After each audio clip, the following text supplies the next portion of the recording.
प्रधानमंत्री नरेंद्र मोदी की सुरक्षा जमीन के साथ अब हवा में भी अभेद होने जा रही है। राष्ट्रपति रामनाथ कोविंद और पीएम नरेंद्र मोदी के लिए सुपरजेट एयर इंडिया 1 अमेरिका में बनकर तैयार हो गया है। बोइंग कंपनी के ये दोनों विमान सितंबर तक एयर इंडिया को मिलने की उम्मीद है। ये विमान अमेरिकी राष्ट्रपति डोनाल्ड ट्रंप के एयरफोर्स 1 की तरह सुरक्षा से लैस होंगे। इनका इस्तेमाल केवल वीवीआईपी यात्रा के लिए होगा। खास बात यह है कि इन दोनों विमानों को भारतीय वायुसेना के पायलट उड़ाएंगे, न कि एयर इंडिया के। बोइंग कंपनी के ये दोनों 777 सीरीज के विमान हैं। ये अत्याधुनिक तकनीक और हथियारों से लैस होंगे।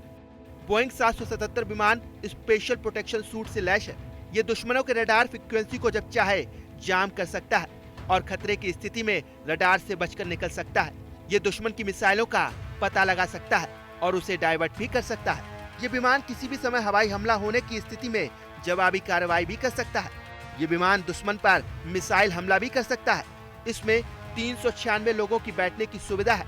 ये विमान 100% डिजिटली डिजाइन किया गया है। इसमें एडवांस एरोडायनेमिक्स लगे हैं। इस विमान की रेंज 13,649 किलोमीटर है, यानी एक बार उड़ान भरने के बाद ये 13,649 किलोमीटर की यात्रा कर सकता है। इसमें एक बार में 100 लोगों का भोजन बनाने और 2000 लोगों के लिए भोजन स्टोर करने की व्यवस्था भी है। यानी प्रधानमंत्री मोदी का नया विमान बोइंग 777 किसी अवैध किले की तरह होगा, जिसे भेद पाना किसी दुश्मन के बस की बात नहीं। इन विमानों को रखरखाव का जिम्मा एयर इंडिया की सहायक company air India engineering limited का होगा।